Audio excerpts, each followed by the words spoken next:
I ran the Boston Marathon in 2014 and it will always hold a special place in my heart. There's just something about the Boston Marathon, the history, the tradition, the course, how difficult it is to qualify. And running down Boylston Street, well, there's no other feeling quite like it to finish a marathon. And now Sydney Marathon, the 7th World Marathon Major. And boy, didn't Sydney put on a show for its first ever World Marathon Major. What a weekend it was, guys. I was so privileged to be a part of it. I was so privileged to be drawn in the ballot and have a spot to run the Sydney Marathon. It was just an incredible 3 days that I got to spend in Sydney. From the day we landed, it was just full on marathon mode. Everywhere you went through the Sydney CBD, there was runners wearing attire or gear from other world marathon majors. It was incredible to see. There were so many activities and shakeout runs and pop-up stores all over the city. It was a remarkable weekend. Kudos to the organisers, Wayne Lardner, the race director. And what a coup it was to get Eliud Kipchoge and Sifan Hassan out to run Sydney Marathon. Kipchoge did so many promotional visits pre-race. Hassan was fantastic at the Meet the Stars night on the Friday before the marathon day, there on the steps of the Sydney Opera House, where there were thousands of people who turned up to watch the introduction of the elite field, the overseas runners, the Australian runners. Yeah, it was just fantastic. And if you do get a chance to run the Sydney Marathon, guys, you won't be disappointed. I think the ballot opens up on September 24, so just a few days from when this video drops. Yeah, guys, don't miss out. Anyway, this video is going to be all about my race recap. I'm going to peel the layers back a little bit more than what I showed in the previous video, which was the raw race vlog, where I shared with you my on-course experiences on race day. This video, I'm going to break it down even further. I've got 10 categories here that I'm going to whiz through and share with you just a few more in-depth things about the Sydney Marathon. And if you stick around to the end of the video, there will be 2 bonus categories. I didn't show you before, guys, but this was the race finishers t-shirt as the front. You can see there on the back, finisher 2025. And also the race medal, finishers medal. Pretty impressive there. I hope you can see that properly. Got the outline down here of the Sydney Opera House. I'm actually going to wear this medal, guys, for the rest of the video, so hope you don't mind. Guys, I'm going to lose this hat because it's a little bit warm in here today.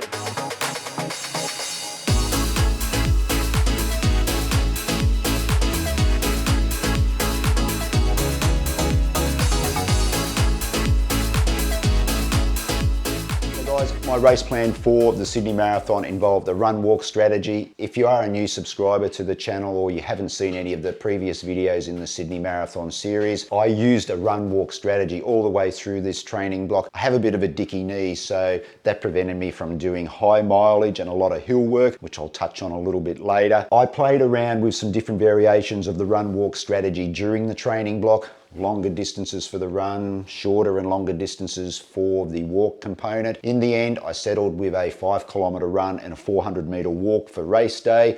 I used that for the last 3 or 4 long runs of the training block, and I felt quite comfortable going into race day with that scenario. On race day, I nailed it. I nailed the race plan. 5-kilometer run, 400-meter walk by 7 times with a run to the finish line at the Sydney Opera House. It kept me fresh enough to get through the marathon. Look, I fatigued towards the end. I knew I would.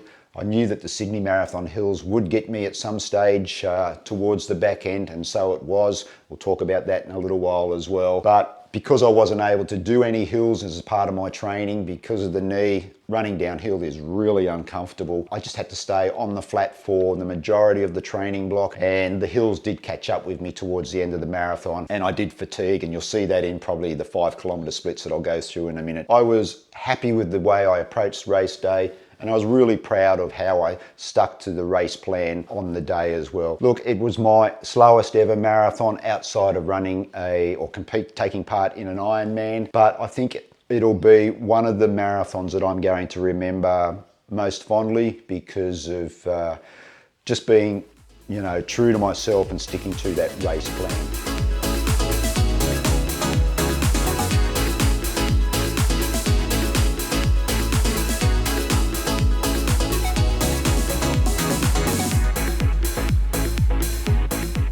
Let's move on to the 5 kilometre splits. In the previous videos, I gave you the official 5 kilometre splits from the timing mats on course.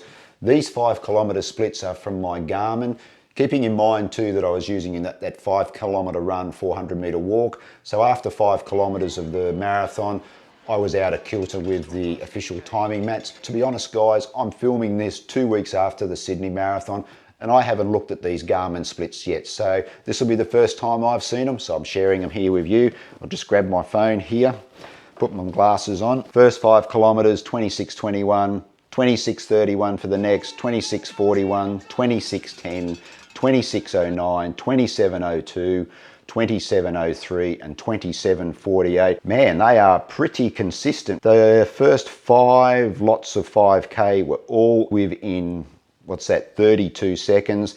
And as I said earlier, I did fatigue from about, looks like that 27-ish K mark, because the last 2 5 kilometre splits were 27:02 and 27:03, and that last 4.98 kilometres to the finish line was 27:48. Wow, I'm really happy with that, looking back at that, to think that all those splits were within, what's that, a minute 39 of each other. So really happy with that. So that gave me a finish time on my Garmin of 3:59.58. My official race time, finish time, was 3:59.55.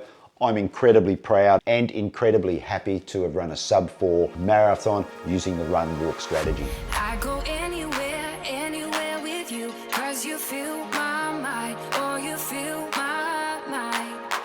We could build a dream, start up something new, let the old be dead, let the shadows in my head, and the world is on your shoulders and you feel like... So let's talk about the course now, and I think some of the tweaks that they did make to the 2025 course compared to 2024 were well appreciated by runners. There were still a few little areas, especially for where I was running around that 4-hour pace, that got quite busy, especially just near Centennial Park. The first 5K was pretty much downhill as we got down towards the Sydney Harbour Bridge and running up over the bridge. By the time we traversed the bridge and was coming down the other side, it was about 3 kilometres heading towards Darling Harbour and Pyrmont. 5 to 10 kilometres. We went through some rolling hills and then we came down onto Barangaroo, onto some flat sections as we came back towards the Sydney Harbour Bridge. 10 to 15 kilometres, more rolling hills as we made our way through the Sydney CBD district up past Hyde Park. 15 to 20 kilometres, came off Oxford Street onto Anzac Parade. There was a little out and back off Anzac Parade before we came back on to Anzac Parade and headed south down towards Kingsford for the turnaround point. This was pretty flat and much appreciated for my legs anyway. 25 to 30k we started to make our way back towards Centennial Park. We turned off Anzac Parade and headed in towards the Sydney Cricket Ground. Got quite busy through here. We ran across a little bit of sort of cobblestones, but was no issue with footing. Then we left Sydney Cricket Ground and came towards Centennial Park, and this is where there was a little bit of a narrow section. We came up onto a path which was probably, let's say, 3.5 metres wide. As I said, around that 4-hour mark, runners were getting quite bunched, and I did run into a few people along this stretch. Now it's only probably 300 metres, so it wasn't too much of a deal, but yeah, it was just something that wasn't really sort of expecting it around that 30-31 kilometre mark. It did get real congested, but once we got out onto Centennial Park and did the big loop through there, it did open up a little bit. So it was just that little funnel there that did create a little bit of a bottleneck before we got into the parkland. 30 to 35k, mostly on Centennial Park. We popped back out onto Anzac Parade heading up to Oxford Street. We had another rise there. We made a turn, came down the hill on Oxford Street towards Hyde Park. We were into 35 to 40 kilometres downhill all the way to just before St Mary's Cathedral. There was a little bit of a rise before we did another out and back around 40 kilometres there as we were coming back from Mrs Macquarie's chair. Up another bit of an incline to get back up onto Macquarie Street, I think it is, and that was the final turn heading down towards the Sydney Opera House. Yeah, the last probably 800 metres to a kilometre is completely downhill as we get to the finish line at the Sydney Opera House. And what a finish that is, guys. You come around the corner, you see the Sydney Harbour Bridge, Circular Quay on your left, the Opera House in front of you. The crowds were just immense. As you came off Macquarie Street and onto the last 100 metres or so, and just to see the crowd on the Sydney Opera House steps, it was fantastic. I actually enjoyed the course. It was just that bottleneck there before Centennial Park that was one issue that I had, but other than that, it was a fantastic course.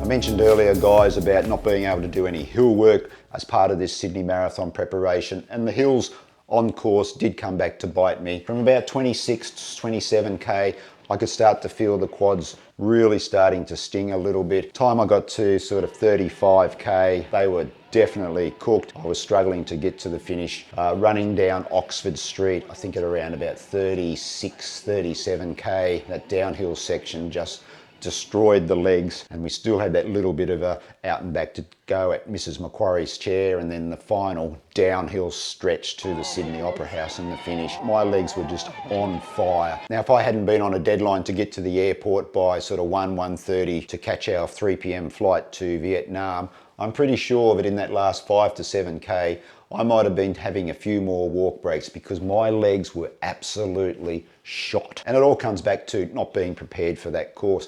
I knew I couldn't run hills as part of my training. I knew I had to just do the best I could. And as part of the reason why I was conservative at the start, because I knew that towards the back end that the hills were going to catch up with me, and that's exactly how it played out. So there's a little bit of a tip there, guys. Make sure that you do study the course elevation of any event that you are planning to run and train accordingly, because if it's got downhills and uphills, make sure you're doing plenty of work to condition the legs for race day. For me, I wasn't able to do it. I knew it was going to happen. I just probably wasn't expecting it to be quite as bad as how it turned out. I'll talk a little bit more about that in the aftermath section of this video.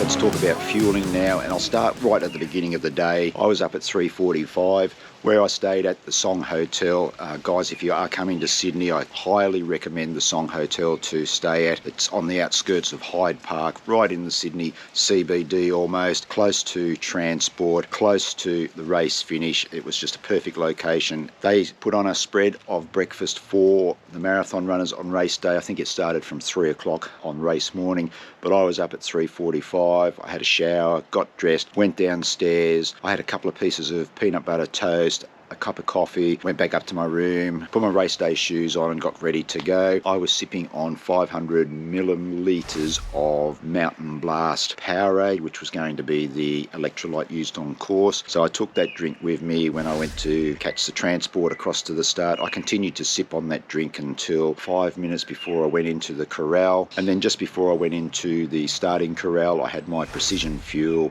caffeinated gel. So I was ready to go for the start. I used 4 gels throughout the marathon, 10 kilometres, 20 kilometres, 30 kilometres, and another one at 35 kilometres. I was able to work in the gels during my walk breaks, and because I did it this way, I was also pretty close to drink stops, so I was able to have a gel and wash it down with a drink. I did have 5 gels with me, and I probably could have taken another gel in there somewhere, but my plan going into the race had been 10, 20, 30 and 35 kilometres. So I stuck to that and it worked pretty well. Everything sat nice and comfortably on the stomach. I drank just water on course. I didn't have any of the electrolyte.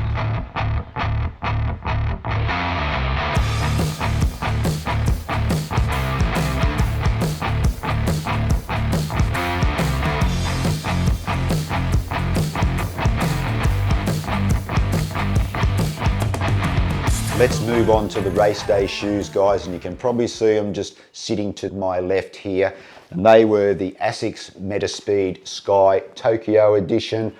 I had 2 runs in the shoe pre-Sydney Marathon race day, a 19 kilometre interval session and a 35 kilometre long run.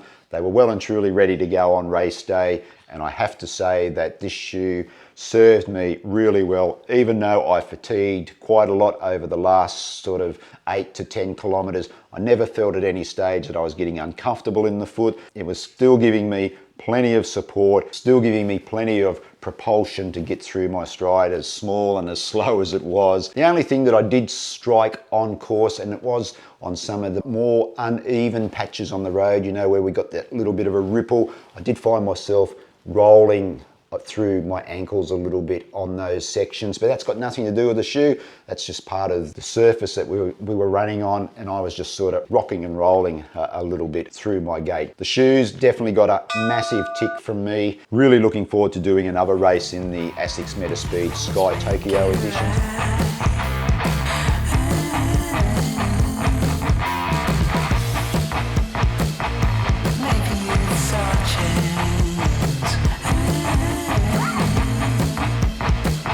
Aftermath, that is next thing to talk about. I did touch on the quads. Yeah, they were fried, but I think what helped me with my recovery was walking back that 2 kilometers to meet up with Trish, because we had to be on a flight to Vietnam at 3 o'clock in the afternoon on race day. So I had to hustle after the finish to get up to the train station where I was meeting Trish, to jump on a train and get to the airport. But that walk, I really think, helped to flush out the legs a little bit, just aid in that recovery. The recovery pack that we got from the finish line, I think, included some water, an electrolyte, there was some fruit, there was also a protein bar in there. I absolutely necked the water and the electrolyte, and then had something to eat as well when we were on the train. So that kick-started the recovery. But my quads for 5 or 6 days walking around Vietnam, they were absolutely shot. I did do a couple of runs in Vietnam and the legs were quite sore. I had some serious marathon legs on the Monday and Tuesday. Coming down some stairs in Ho Chi Minh City where we flew into, it was it was pretty painful, and it was pretty funny to see. I know Trish got a bit of a chuckle from it. After probably a week, they were back to being normal. But something that I hadn't banked on was my Achilles and my ankles. Now, I'm not sure why this happened. Hasn't happened in previous marathons, but my ankles and Achilles blew up. They were massively swollen, and I didn't notice this until the Monday that we were in Ho Chi Minh City. Initially, I put it down to the flight because it was a 8.5 hour flight from Sydney to Ho Chi Minh City. I thought, it's just because I was sitting down for so long after the travel. But the swelling remained, especially in the left leg, for 4 or 5 days. And even now, it is still a little bit swollen. The swelling disappeared in the right leg after about 2 or 3 days. I had no soreness. The Achilles were tight, and I'm not sure why this has happened. Only 3 things that I can think of are that, 1, I didn't do any hill work leading into the marathon, so whether, the rolling hills of the Sydney Marathon course have aggravated it or made that Achilles ankle area angry. That's a possibility. The other one is the fact that there was some uneven patches on the road where I was rocking and rolling a little bit in the Metaspeed Sky shoes. Or was it the shoes? I discount the shoes mainly because I had run 35 kilometers in a training run and had no issues after that run. If I had to pick one of those things, I would say it's the hills. I just hadn't done any hills, and that's probably what's caused the issue. I'm still dealing with a little bit of tightness in my Achilles. It's just something that I'm mindful of now. I'm trying to get on top of the best way I can through maintenance, foam rolling, massage gun as well. It'll come right, but I've just got to make sure that I temper my running for a little while and just don't overdo things.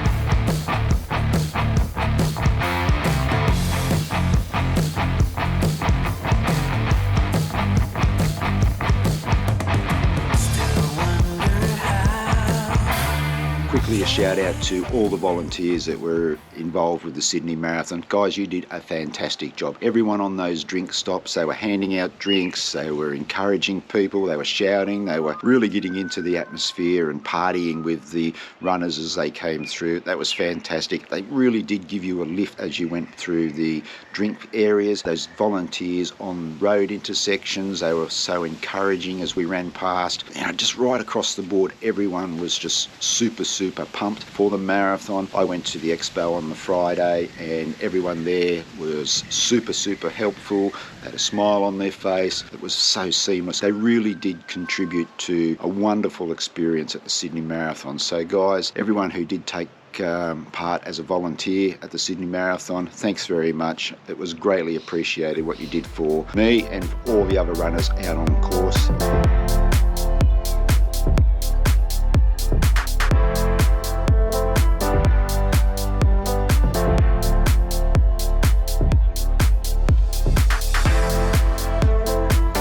So let's move on to the last one now, number 10, and that's the preparation or the training block for the Sydney Marathon. I used a 12 to 14 week training block, and the reason it was so long was that I wanted to have a slow, gradual build up of increasing mileage because I didn't want to put too much stress on the knee too quickly. So that's why I went with a longer training block for this marathon. I think that really did help me in the end because even though I did have some issues with the knee at various stages throughout the training block, I was able to tick off pretty much every session that I had planned. Unfortunately, because Sydney being hilly, I wasn't able to prepare for the hills because of the knee. Running downhill is quite painful, so I had to do the majority of my running on flat terrain. I did once a week some hill strides or hill sprints, building up to about 8 by 20 seconds up the hill and then walking down, but that is the only hill running that I did. Ideally, it would have been nice to have run over some rolling hills in preparation, but that wasn't to be. And look, I was okay with that. I knew I was going to fatigue, so that was just part and parcel of what to expect on race day. I don't think I would change anything with this training block. For this marathon and this training block, I did have a lot more rest days than I have had in the past. I only did 5 days of running, which was broken into a long run, a medium long run, like an interval type session, and I had an easy run. I had a speed session with the running group that I run with, and then Saturday was a park run. They worked really well for me. I probably wasn't as fit as what I could have been. At the end of the day, I was more than happy to stand on the starting line with that preparation behind me. All in all, I think it was a pretty successful training block and race day. I'm really happy with my run on race day. Going sub 4 hours with a run-walk scenario, I'm pretty proud of. If I do run another marathon, look, I probably will tweak the 5 kilometre run, 400 metre walk scenario a little bit, but for now I just want to really soak in what happened at Sydney because it was a fantastic event and a fantastic experience.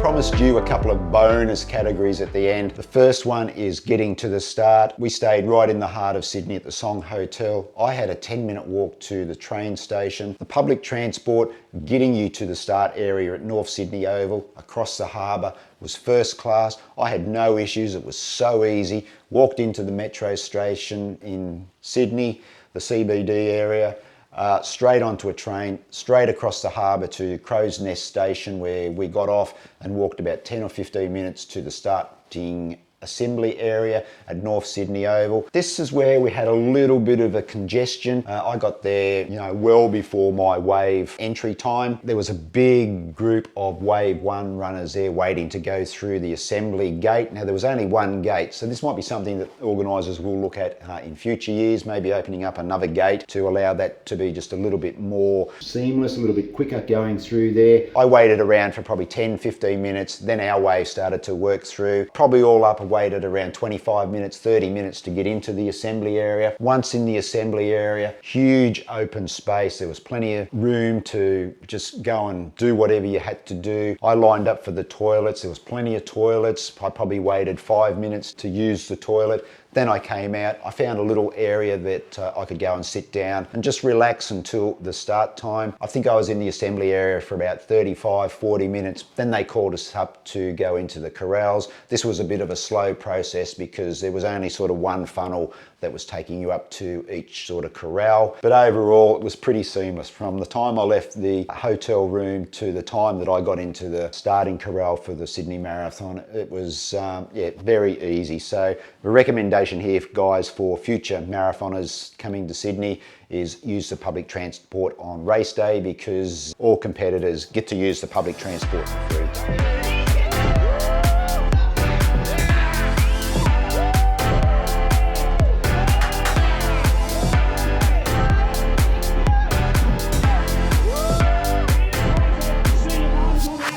Second category, guys, I was raising money for Heart Research Australia as part of my Sydney Marathon experience. This wasn't a charity bib, this was just something that I wanted to do because I do have a little heart issue. I just wanted to do something for Heart Research in Australia. I got to thank everybody who helped me with that fundraising, because you here on the channel helped contribute $1,472 to that fundraising. I am so appreciative and so thankful of all your generosity. This is these people here. They all contributed to this fundraising. I just want to thank you again for your support of me and also your support of Heart Research Australia, because I'm sure those funds will be put to good use. So again, thank you very much for that. It meant a hell of a lot to me.